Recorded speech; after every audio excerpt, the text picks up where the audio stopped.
تبصرة وذكرى لكل عبد منيب ونزلنا من السماء ماء مباركا فانبتنا به جنات وحب الحصيد والنخل باسقات لها طلع نضيد رزقا للعباد وحيينا به بلدة ميتا كذلك الخروج كذبت قبلهم قوم نوح وأصحاب الرس وثمود وعاد وفرعون وإخوان لوط وأصحاب الأيكة وقوم تبع كل كذب الرسل فحق وعيد أفعين بالخلق الأول بل هم في لبس من خلق جديد.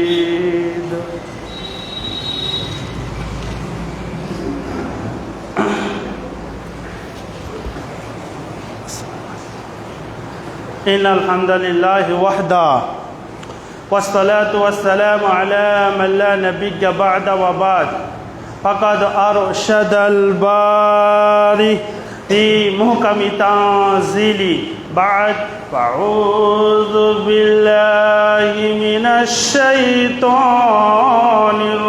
الرجيم بسم الله الرحمن الرحيم فمن يكفر بالطاغوت ويؤمن بالله فقد استمسك بالعروة الوثقى لا انفصام لها وقال الله تعالى عز وجل وإلهكم إله واحد لا إله إلا هو الرحمن الرحيم وقال الله تعالى عز وجل ولقد بعثنا في كل أمة رسولا أن اعبدوا الله واجتنبوا الطاغوت وقال النبي صلى الله عليه وسلم في حديثه المبارك الإيمان أن تؤمن بالله وملائكته وكتبه ورسله واليوم الآخر وتؤمن بالقدر خيره وشره وقال النبي صلى الله عليه وسلم عن أبي هريرة رضي الله عنه قال قال رسول الله صلى الله عليه وسلم الإيمان بجن وسبعون وبجن وستون شعبة فأفضلها قول لا إله إلا الله وأدناها إماتة الأذى عن الطريق والحياء شعبة من الإيمان قال رب اشرح لي صدري ويسر لي أمري واحلل عقدة من لساني يفقهوا قولي رب زدني علما ربي زدني علما ربي زدني علما হাজিরিনে জুমা খুতবায়ে মাসনুনার পর সমস্ত প্রশংসা সমস্ত গুণকীর্তন সেই মহান পাক আল্লাহ রাব্বুল আলামিনের জন্যই যিনি আপনাকে আমাকে এই জামে মসজিদে আসার তৌফিক দান করছেন সকল বলুন আলহামদুলিল্লাহ। তারপরে পরে আমাদের ধর্মের গুরু কর্মের নেতা আকাই নামদার তাজদের মাদানী আহমদ মুস্তফা মোহাম্মদ মুস্তফা সকল বলুন সাল্লাল্লাহু আলাইহি সাল্লাম তিনার উপর অসংখ্য দরুদ নাজিল হোক সকল আল্লাহুম্মা সাল্লি আলাইহি আল্লাহুম্মা বারিক আলাইহি। সম্মানীয় এই মসজিদের মুসল্লিগণ, আজকে আমি আপনাদের সামনে 3টি আয়াত এবং 2টি হাদিস পাঠ বা পরিবেশন করেছি। সেই 3টি আয়াতকে এবং 2টি হাদিসকে কেন্দ্র করে আমার বক্তব্য ইতি করবো ইনশাআল্লাহ। ওমা তৌফিক ইল্লা বিল্লাহ। আল্লাহ রাব্বুল আলামিন আমাকে যদি বলার তৌফিক দেয় তাহলে ইনশাআল্লাহ। তো যাই হোক, আজকে আমার এই জুমার খুতবায় বিষয়বস্তু হবে, সেটা হচ্ছে ঈমান এবং একত্ববাদ, যাকে বলা হয় ঈমান ও আকীদা, অর্থাৎ তাওহীদ কাকে বলে।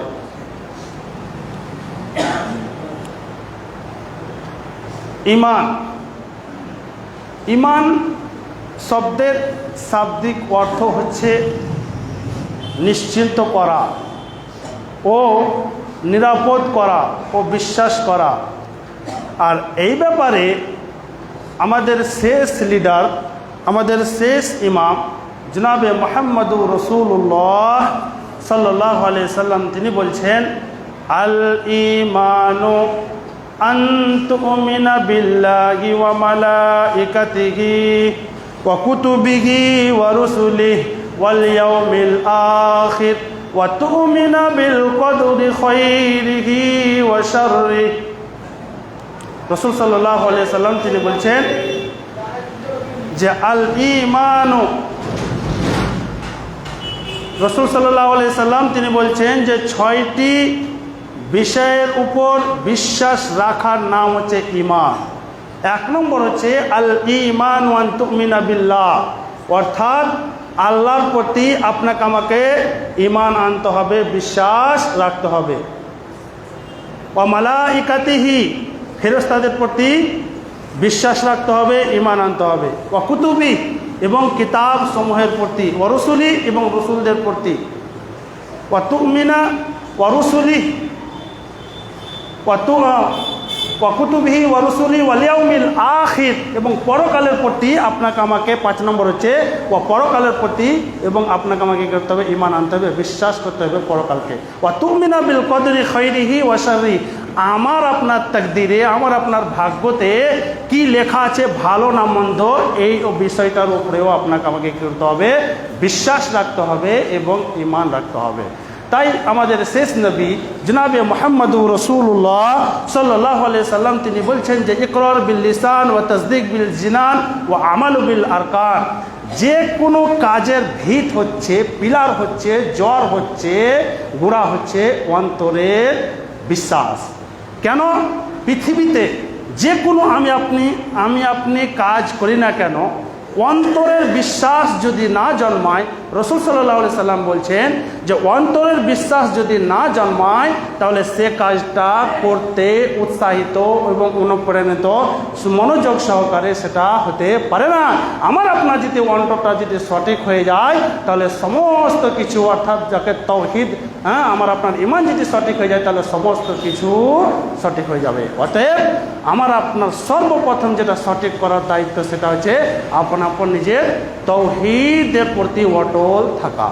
আর এই বিষয়ে আমি বানিয়ে বলছি না, যিনি আপনাকে আমাকে আজকে এই জুমা মসজিদে আসার তৌফিক দান করেছেন তিনিই মহান এক আল্লাহ রাব্বুল আলামিন। সূরা বাকারা আয়াত নম্বর 256 নম্বর আয়াত মহান আল্লাহ রাব্বুল আলামিন বলছেন, ফামাইয়াকফুর বিত-তাগুতি ওয়া ইউমিন বিল্লাহি ফাকাদ ইসতামসাকা বিল উরওয়াতিল উসকা লা ফিসামা লাহা ওয়াল্লাহু সামিউন আলিম।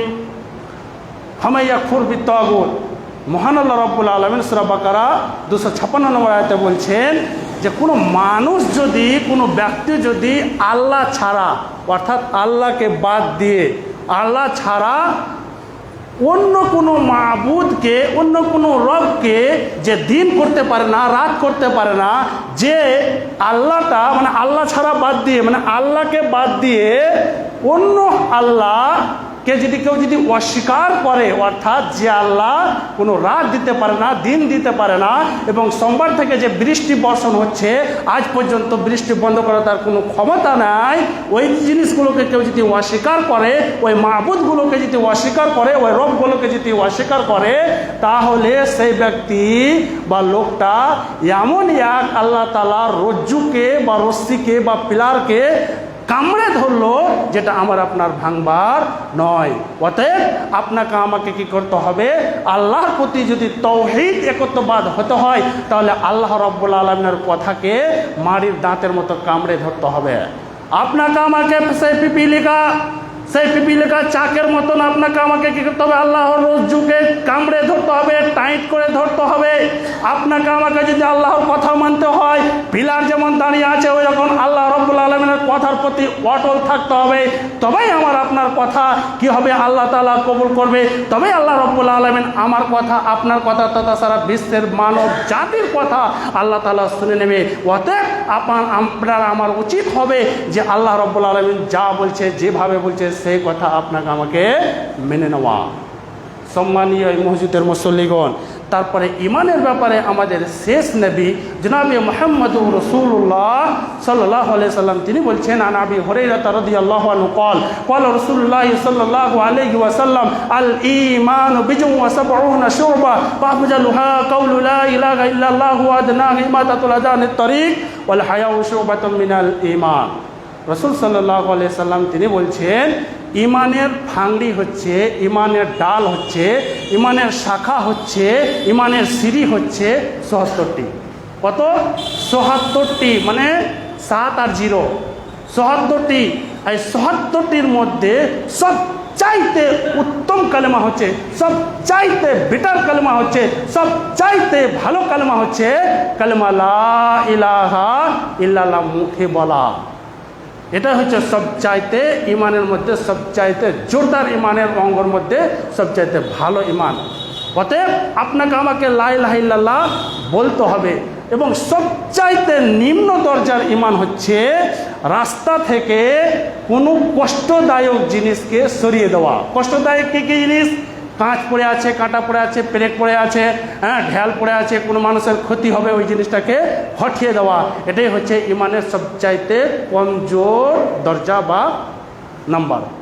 অতএব আপনাকে আমাকে কী করতে হবে? মুখে কালেমা লা ইলাহা ইল্লাল্লাহ বেশি বেশি করে বলতে হবে।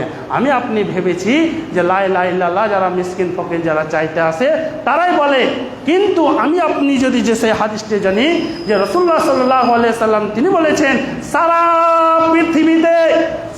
পৃথিবীতে যা কিছু আছে সমস্ত কিছু জমিন এবং আসমানকে এবং জমিন এবং আসমানকে যদি এক পাল্লায় চাপিয়ে দেওয়া হয় আর কেউ যদি দৃঢ়ভাবে আল্লাহর প্রতি বিশ্বাস রেখে কালেমা লা ইলাহা ইল্লাল্লাহ বলে, তাহলে কালেমা লা ইলাহা ইল্লাল্লাহটাই ভারী হয়ে যাবে, সেই ব্যক্তি জান্নাতে যাবে। সকল বলুন সুবহানাল্লাহ, আল্লাহু আকবার। অতএব আমি আপনি টাইম অনেক অনেক অনেক পাস করছি, দোকানে বাগানে আনাচে কানাচে এখানে ওখানে যেখানে সেখানে আমি আপনি ফালতু কি করছি, টাইমকে বরবাদ করছি, টাইমকে নষ্ট করছি। কিন্তু আমার আপনার একবার মনে হলো না, আমার আপনার একবার সুযোগ হলো না, আমার আপনার একবার অন্তরে গাইলো না, আমার আপনার একবার হৃদয়ে কল্পনা করলো না যে কালেমা লা ইলাহা ইল্লাল্লাহ বলি। অতএব আমার আপনার উচিত হবে, ইমানদারের উচিত হবে, মুমিনদের উচিত হবে কালেমা লা ইলাহা ইল্লাল্লাহ বলা বেশি বেশি করে, এবং রাস্তাতে যদি কষ্টদায়ক জিনিস থাকে সেটাকে সরিয়ে দেওয়া। আজকে পৃথিবীর মাটিতে অসংখ্য মানুষ আছে, আমি মোটর সাইকেল নিয়ে পার হয়ে গেলাম, সাইকেল নিয়ে পার হয়ে গেলাম, হেঁটে পার হয়ে গেলাম, কাঁটা পড়ে থাকুক, ক্ষতি হবে হোক, কত মানুষ আছে, আপনাকে কি করে দেখাবো? অতএব আপনাকে আমাকে যদি মুমিন হতে হয়, যদি আসলে পরিকৃতপক্ষে যদি মুসলিম হতে হয়, তাহলে জনাবে মুহাম্মদুর রাসূলুল্লাহ সাল্লাল্লাহু আলাইহি সাল্লাম এই হাদিসে যেটা বলছে সেই হাদিসটা আপনাকে আমাকে কি করতে হবে? একজন মুসলিম হিসাবে, একজন মুসল্লি হিসাবে, একজন মুমিন হিসাবে, একজন পরহেজগার হিসাবে আপনাকে আমাকে কি করতে হবে? মেনে নিতে হবে। সম্মানীয় এই মসজিদের মুসল্লিগণ, এবার আসুন মহান আল্লাহ রাব্বুল আলামিন সূরা বাকারা আয়াত নম্বর 163 নম্বর আয়াতে মহান আল্লাহ রাব্বুল আলামিন বলছেন, ওয়া ইলাহুকুম ইলাহুন ওয়াহিদ লা ইলাহা ইল্লা হুয়ার রহমানুর রহিম। মহান আল্লাহ রাব্বুল আলামিন বলছেন যে ওয়া ইলাহুকুম ওয়া ইলাহু ওয়াহিদ, তোমাদের ইলাহ হচ্ছে, তোমাদের রব হচ্ছে, তোমাদের সৃষ্টিকর্তা হচ্ছে সেই এক ইলাহ, যিনি আপনাকে আমাকে এই জামে মসজিদে আসার তৌফিক দান করেছেন, যিনি আপনাকে আমাকে এখন এই জামে মসজিদে বসার তৌফিক দান করেছেন, যিনি আপনাকে আমাকে এখন বসে শোনার এবং দেখার তৌফিক দান করেছেন, তিনি মহান রব্বুল আলামিন সূরা বাকারা আয়াত নম্বর 163-তে বলছেন যে ওয়া ইলাহুকুম ইলাহু ওয়াহিদ, তোমাদের ইলাহ হচ্ছে এক ইলাহ, তিনি ব্যতীত অন্য কোনো রব নাই, সৃষ্টিকর্তা নাই, কোনো মাবুদ নাই। অতএব তিনি হচ্ছেন দয়ালু এবং অতি দয়ালু, শুধু তিনি হচ্ছেন রহমান এবং রহিম, এবং তিনি হচ্ছেন অতি দয়ালু। পৃথিবীতে আমার আপনার বাপ মা থাকতে পারে, পৃথিবীতে আমার আপনার বাপ মা সবার আছে, পৃথিবীতে আমার আপনার ভাই বোন সবারই আছে, পৃথিবীতে আমার আপনার দোস্ত বন্ধু সবাই আছে, সবারও আছে। কিন্তু আমার ইচ্ছা, আপনার ইচ্ছা, যেটা মা বাবার কাছে চাই, ভাই বন্ধু বোনের কাছে চাই, সেটা তারা ইচ্ছা মতো দিতে পারে না। কিন্তু আমার আল্লাহ, আপনার আল্লাহ তথা সারা বিশ্বের কীট পতঙ্গের আল্লাহ, যিনি আপনাকে আমাকে এখন শ্বাস নেওয়ার তৌফিক দান করেছেন, তিনি মহান আল্লাহ রাব্বুল আলামিন বলছেন, হে বান্দারা, তোমরা আমার কাছে যে কোনো টাইমে যে কোনো সময়ে আমার কাছে চাও, আমার কাছে সাহায্য, আমার কাছে হাত পাতো, তোমরা যা চাইবে পৃথিবীর সমস্ত পৃথিবীর আমি তোমাকে কী করে দেবো, দান করে দেবো।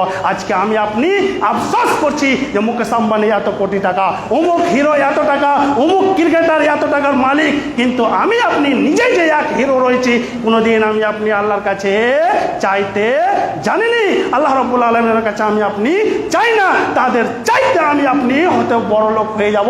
আল্লাহ যদি আপনাকে আমাকে যদি চায়, অতএব আপনাকে আমাকে কী করতে হবে, যদি যে কোনো জিনিস আপনাকে নিজের মনের মধ্যে আশা আকাঙ্ক্ষা আছে, আল্লাহর কাছেই চাইতে হবে। অতএব আমি আপনারা যে মুকেশ আম্বানি কোথায়, আরও ক্রিকেটারদের যে নাম শুনছি, তারা কোথায়, তাদের চাইতেও বড় হয়ে যাব। অতএব এই কল্পনা থেকে, এই চিন্তাভাবনা থেকে আমি আপনি অবগত নাই, আমি আপনি দূরে আছি। অতএব আমার আপনার উচিত হবে এই সব জিনিসগুলোকে মেনে নেওয়া, যাতে করে আল্লাহ রাব্বুল আলামিন আমার আপনার হাতকে খালি হাতে ফিরিয়ে না দেয়। তাই মহান আল্লাহ রাব্বুল আলামিন সূরা ইখলাস আয়াত নম্বর 1 থেকে 4 নম্বর আয়াতে বলছেন, যেটা কুল হুয়াল্লাহু আহাদ আল্লাহু সামাদ লাম ইয়ালিদ ওয়া লাম ইউলাদ ওয়া লাম ইয়াকুল লাহু কুফুয়ান আহাদ। মহান আল্লাহ রাব্বুল আলামিন বলছেন যে কুল হুয়াল্লাহু আহাদ, মহান আল্লাহ রাব্বুল আলামিন আমাদের শেষ নবী জনাবে মুহাম্মদুর রাসূলুল্লাহ সাল্লাল্লাহু আলাইহি সাল্লামকে বলছেন যে হে নবী বলে দেন, কুল, তিনি হচ্ছেন এক আল্লাহ, তিনি ব্যতীত অন্য কোনো আল্লাহ নাই। আল্লাহু সামাদ, এবং আল্লাহ কারো মুখাপেক্ষী নয়, আল্লাহ কারে আইতেতে নেয়, আল্লাহ কারোই पैरवी করে না। অতএব লাম ইয়ালিদ ওয়া লাম ইউলাদ, আল্লাহর কোনো ছেলে আছে না, আল্লাহ কোনো ছেলে জন্ম দেননি এবং আল্লাহকে কেউ জন্ম দেননি। ওয়া লাম ইয়াকুল লাহু কুফুয়ান আহাদ, তার মতো কেউ হতে পারে না। আমি আপনি বলে থাকি অনেকে যে মারিয়াম আলাইহিস সালাম আল্লাহর স্ত্রী, নাউজুবিল্লাহি মিন জালিক, এবং উজাইর আলাইহিস সালাম আর কি আল্লাহর বেটা। আল্লাহর না কোনো স্ত্রী আছে, না কোনো ছেলে আছে, না কোনো মেয়ে আছে, আল্লাহকে কেউ পয়দা করেনি, কেউ সৃষ্টি করেনি। অতএব আল্লাহর মুখাপেক্ষী কেউ হতে পারবে না এবং আল্লাহর সঙ্গে অন্য কারো মিসাল দেওয়া যাবে না। সম্মানীয় এই মসজিদের মুসল্লিগণ, তাই মহান আল্লাহ রাব্বুল আলামিন সূরা জারিয়াত আয়াত নম্বর 56 নম্বর আয়াতে মহান আল্লাহ রাব্বুল আলামিন বলছেন, ওয়ামা খালাকতুল জিন্না ওয়াল ইনসা ইল্লা লিয়াবুদুন। মহান আল্লাহ রাব্বুল আলামিন বলছেন যে আমি মানুষ এবং জিন এবং মানুষকে সৃষ্টি করেছি একটি উদ্দেশ্য নিয়ে, একটি টার্গেট নিয়ে, একটি আশা নিয়ে, কি ইল্লা লিয়াবুদুন, তারা যেন আমার ছাড়া আর কারো যেন ইবাদত বান্দেগি না করে। কিন্তু আজকে পৃথিবীর মাটিতে অসংখ্য অহরহ মানুষ রয়েছে যা আমি আপনি মানুষের पैरवी করি, তাকেই পীর মানি, তারই ইবাদত বান্দেগি করছি। কিন্তু আল্লাহ তাআলা কি বললেন, আমি কি করেছি, টার্গেট করে, আশা করে, উদ্দেশ্য করে তোমাদেরকে সৃষ্টি করেছি যে তোমরা আমারই ইবাদত বান্দেগি করবে। কিন্তু আজকে পৃথিবীর মাটিতে আমি আপনি নেতা নেত্রীর কি করছি, पैरवी করছি, তাদেরকে দরকার পড়লে সিজদা দিয়ে দিচ্ছি। কিন্তু মহান আল্লাহ রাব্বুল আলামিনের কথাটা একটুকু আমি আপনি ভাবতে পারলাম না। আমি আপনি গীবত চুগলি করার দিকে রাজি আছি, কিন্তু আল্লাহ তাআলার ইবাদত বান্দেগি করতে রাজি নয়। আমি আপনি অসংখ্য টাইম নষ্ট করতে রাজি আছি, কিন্তু আল্লাহ তাআলা কি বলছেন, তোমাদেরকে পৃথিবীতে পাঠানো হয়েছে একটি উদ্দেশ্যের কারণে, যে তোমরা আমার ছাড়া কারো ইবাদত বান্দেগি করবে না। আজকে আমি আপনি গাফেল হয়ে রয়েছি, আজকে আমি দূরে সরে রয়েছি। পৃথিবীতে যা কাজ কর্ম আছে সমস্ত কাজ আমি আপনি ভালো মনে করে করছি, সমস্ত কাজ আমার আপনার বেকার, সমস্ত কাজ আমার আপনার বেকার। কেননা মহান আল্লাহ রাব্বুল আলামিন বলছেন তোমাদেরকে সৃষ্টি করেছি আমার ইবাদত বান্দেগি করার জন্য। আমি আপনি এখন যদি আল্লাহ তাআলার ইবাদত বান্দেগি না করি, তাহলে আমার আপনার কি করে ভালাই হতে পারে, কি করে ভালাই হতে পারে। আজকে দেখেন সিজনে আমার আপনার জমিতে ধান লাগার ব্যাপারটা ছিল, আমার আপনার জন্যই হয় হয়নি, ধান আজকে মাঠে হয়নি। কারণটা হচ্ছে একটাই, আল্লাহ তাআলা বললেন যে তোমাদেরকে আমি সৃষ্টি করেছি আমার ইবাদত বান্দেগি করার জন্য। আজকে আমি আপনি দুনিয়া নিয়ে, আজকে আমি নেতা নেত্রী নিয়ে তাদের পেরোবি করতে রাজি আছি, তাদেরকে সময় দিতে আমি আপনি রাজি আছি, কিন্তু আল্লাহ রাব্বুল আলামিন যা বলছে সেই কথা আমি আপনি মানিনি। আর তারপরেও আমি আপনি কি করছি, ভালাইয়ের আশ্রয় চাইছি, ভালাইয়ের আশ্রয় চাইছি, লাভের আশ্রয় চাইছি। এটা কি করে হতে পারে? মালিকের যদি আপনি যদি কাজ না করেন তাহলে মালিক আপনাকে যেমন টাকা পয়সা দেবে না, আল্লাহ তাআলা আমার আপনার অত সহজ ব্যাপার নয় যে আমার আপনার দোয়া অত কবুল করে নেবে। আল্লাহর কাজ করবেন, আমি আপনি করব, তবে আল্লাহ তাআলা আমার আপনার দোয়া কবুল করে না। যে যতই আমি আপনি কান্না কাটে না করে না কেন, যতই আমি আপনি লোক দেখাই আর কি করি না কেন, চোখ থেকে পানি ফেলে না কেন, আমার আপনার 5 পয়সাও দাম হবে না। অতএব আপনাকে কি করতে হবে, আল্লাহ যা বলছে সেই হিসাবে আপনাকে আমাকে কি করতে হবে, কাজ করতে হবে। সম্মানীয় এই মসজিদের মুসল্লিগণ, তাই মহান আল্লাহ রাব্বুল আলামিন সূরা নাহাল আয়াত নম্বর 36 মহান আল্লাহ রাব্বুল আলামিন বলছেন, ওয়ালাকাদ বাসনা ফি কুল্লি উম্মাতি রাসূলা আনিবুদুল্লাহ ওয়াজতানিবুত তাগুত। মহান আল্লাহ রাব্বুল আলামিন বলছেন, ওয়ালাকাদ বাসনা ফি কুল্লি উম্মাতি রাসূলা, নিশ্চয় নিশ্চয় যতগুলো পৃথিবীতে জাতি আছে, নিশ্চয় নিশ্চয় পৃথিবীতে যতগুলো ধর্ম আছে, নিশ্চয় নিশ্চয় পৃথিবীতে যতগুলো উম্মতের দল আছে, সমস্ত উম্মত দলের জন্য আমি নবী পাঠিয়েছিলাম, আমি নবী পাঠিয়েছিলাম। এটা কে বলছেন? আল্লাহ তাআলা বলছেন।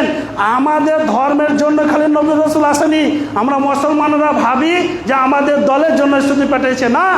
মহান আল্লাহ রাব্বুল আলামিন বলছেন যে প্রত্যেক দলের জন্য, প্রত্যেক ধর্মের জন্য, প্রত্যেক জাতির জন্য নবী এবং রাসূলকে পাঠালাম একটাই উদ্দেশ্য নিয়ে, আনিবুদুল্লাহ, যে তারা খালি দাওয়াত দিবে কি, যে আল্লাহ তাআলারই তোমরা ইবাদত বান্দেগি করো, আল্লাহ তাআলারই ইবাদত বান্দেগি করো। কিন্তু আজকে আমি আপনি গাফেল হয়ে রয়েছি যে আমি আপনি কি করি না, আল্লাহ তাআলার ইবাদত বান্দেগি করি না। অতএব আমার আপনার উচিত হবে, কি উচিত হবে, একজন মুমিন হিসাবে, একজন মুসলিম হিসাবে, যে আল্লাহ এবং জনাবে মুহাম্মদুর রাসূলুল্লাহ যা বলছে তাই আপনাকে আমাকে কি করতে হবে, একজন মুমিন হিসাবে মেনে নিতে হবে। সম্মানীয় এই মসজিদের মুসল্লিগণ, তার রাসূল সাল্লাল্লাহু আলাইহি সাল্লাম একদিন গাধাতে মুআজ রাদিয়াল্লাহু তাআলা আনহুকে পিঠের দিকে পিছনে চড়িয়ে নিয়ে চলে যাচ্ছেন। তখন রাসূল সাল্লাল্লাহু আলাইহি সাল্লাম বলছেন যে, হে মুআজ, তুমি কি জানো আল্লাহর প্রতি হক বান্দার কি আছে এবং বান্দা আল্লাহর প্রতি হক কি আছে, তুমি কি হে মুআজ জানো? তখন মুআজ রাদিয়াল্লাহু তাআলা আনহু, হাদিসটা বলছে না যেহেতু সময় হয়ে গেছে, তখন মুআজ রাদিয়াল্লাহু তাআলা আনহু রাসূল সাল্লাল্লাহু আলাইহি সাল্লামকে বলছে, আল্লাহু ওয়া রাসূলুহু আলাম, হে আল্লাহ রাসূল, আমি জানি না, আল্লাহ এবং রাসূল বেশি ভালো জানে।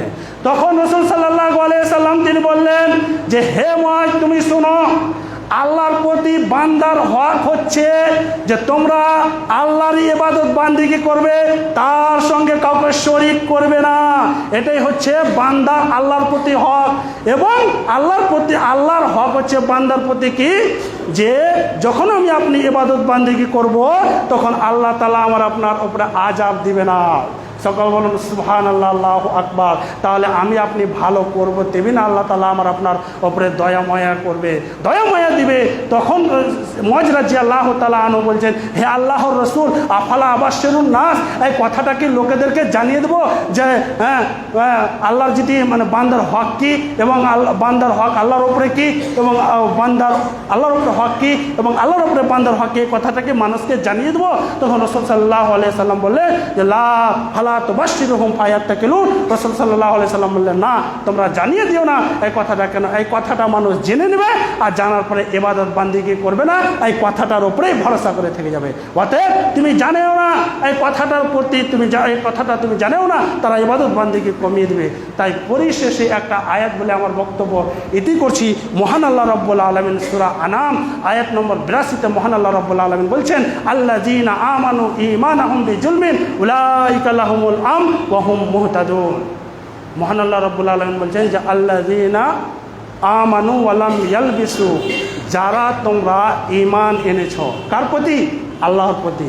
যারা তোমরা ঈমান এনেছো আল্লাহর প্রতি, তারা যেন তাদের ঈমানটাকে মিশ্রিত না করে দেয়, খালাত মালাত না করে দেয়, মিশ্রিত না করে দেয় এবং মেলাওয়াট না করে দেয় হ্যাঁ বিজুলমিন, শিরকের সঙ্গে।